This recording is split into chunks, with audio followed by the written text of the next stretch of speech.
Sir. Sir মুরগি ধরতে রাস্তায় খেলেছেন কে? মুরগি ধরতে হলে তো যাইতে হইব খেতে খামারে। তোরে পুলিশ বানাইছে কেডারে? হন, সাধারণ মানুষের কাছে মুরগি হইলো মুরগি, আর আমাকে মতো পুলিশের কাছে হুন্ডা আলাদা হইলো আসল মুরগি। একটা করে বুঝছি স্যার। এই দাঁড়া দাঁড়া। স্যার মান্ডার বলা হেলমেট পরে নাই, মিনিমাম 5,000 টাকা মামলা দেন। স্যার আমারে মামলা দিয়েন না, আমার নানি অ্যাক্সিডেন্ট করতে আমার হাসপাতালে। হেলমেট তো বরং দূরের কথা, সাইকেলটা পরার সময় পাই নাই। বিশ্বাস না হইলে এই যে দেখেন। ইস, নানির কথা কয়ে লাইছি।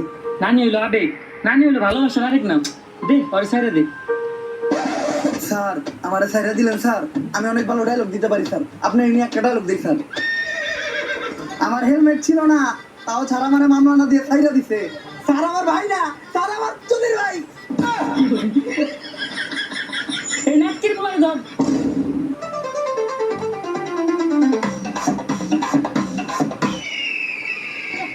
মান্দার বলার হাত ছাড়া হয়ে গেল রে। স্যার লাশ।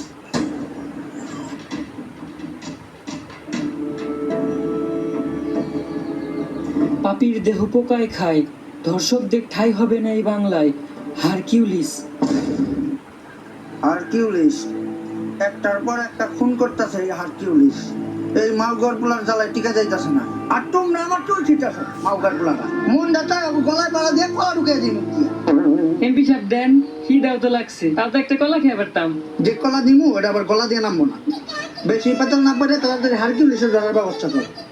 এমপি সাহেব ও তো কোনো খারাপ কিছু করতেছে না, ও দর্শক মারতেছে।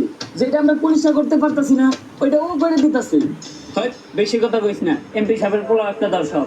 আমার পোলা আমার বংশের একমাত্র প্রদীপ, এই প্রদীপ নিতে দেওয়া যাইব না।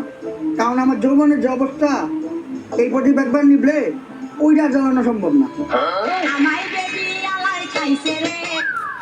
হ্যালো, কি এমপি সাহেব আপনার প্রদীপ তো নিভে গেছে। কিছুক্ষণ আগে আপনার পোলা লাশ পাওয়া গেছে। কি মালগার পোলা আমার প্রদীপটা এমনি নিভে এলো। এত কষ্ট করে একটা বংশের প্রদীপ আমি জ্বালাইছিলাম ভাই, দ্বিতীয়বার প্রদীপ জ্বালানোর মতো তেল আমার তেলাকে নাই। এমপি সাহেব আমরা সবার চালাকেই মোটামুটি তেল আছে, আপনি যদি কন তাহলে আমরা সবাই আপনার বংশের প্রদীপ জ্বালানোর জন্য একটু চেষ্টা করে দেখতে পারি। হ্যাঁ মালগার পোলা তাড়াতাড়ি হারকিউলিসে ধরার ব্যবস্থা কর। হারকিউলিসে না পাইলে আমি পুরা দুনিয়া বরবাদ করে দিব। ঝড় হয়ে দেব সব ধ্বংস করে, পারবে না কেউ থামাতে।